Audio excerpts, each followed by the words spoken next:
Toujours dans la vie étudiante, organisé à l'université Montpellier 3, le premier championnat d'orthographe. Alors, Damien, est-ce que tu es bon en orthographe, toi? Bien sûr, aucun problème. Pas de souci. Et donc un reportage qu'on va voir qui va nous raconter ce championnat qui a été réalisé par les services audiovisuels de la DSI de l'UM3. Tout à fait, à l'occasion de la journée porte ouverte du 19 février. On regarde ça tout de suite. Le 19 février, l'université Paul Valéry ouvrait ses portes au public pour permettre aux futurs étudiants de découvrir l'ensemble de ses filières pédagogiques, réunissant les arts, les lettres, les langues, les sciences humaines et sociales. S'il est un événement qui parvint à fédérer l'enthousiasme des différents acteurs de cette journée, ce fut le tout premier championnat d'orthographe que l'université organisait dans ses murs. L'idée était celle d'un rassemblement convivial. Que vous soyez lycéen, étudiant ou personnel de l'université, vous pouviez participer et tenter de remporter la médaille en bronze de la Monnaie de Paris. Donc au niveau de la date, la catégorie à laquelle vous appartenez, lycéen ou étudiant ou personnel, pour réussir ce concours, il eût fallu que la glotte des participants s'entraînât aux phonèmes les plus fallacieux, que leurs lobes s'essayassent aux ellipses les plus subtiles. Lors d'une dictée de Noël, nous avons eu l'idée avec nos étudiants de créer une dictée, une fameuse dictée, donc le premier championnat d'orthographe de l'UPB. Je tiens à remercier et à féliciter tous nos étudiants de licence de lettres, d'études et pratiques du français, de la préparation au concours de conservateur, qui ont produit le texte, qui ont créé eux-mêmes le fameux texte de la dictée et les fameuses phrases.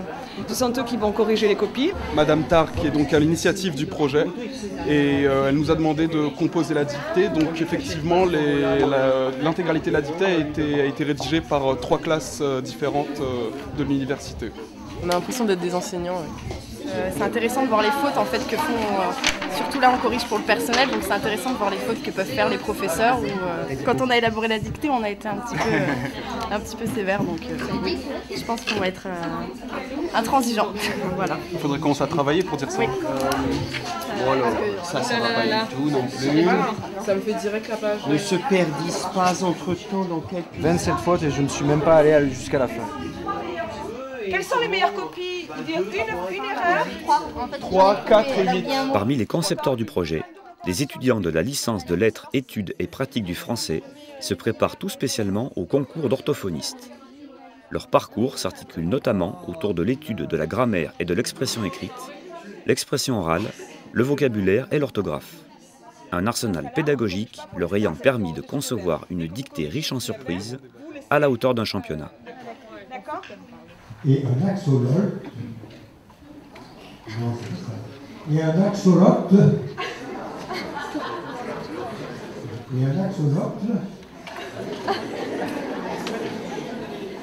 c'est du vieux mexicain.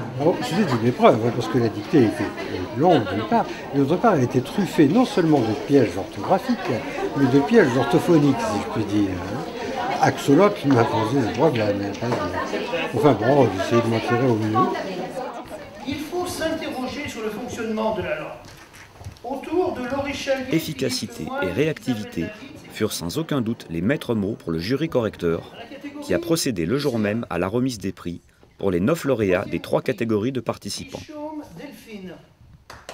Au total, 140 copies, corrigées en un temps record.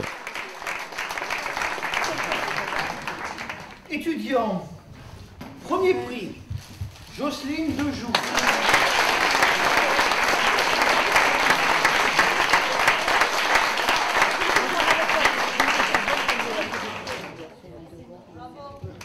Et bien sûr, il y aura une suite et peut-être inviter également les Montpelliérains qui sont fort intéressés et qui ne peuvent pas venir aujourd'hui.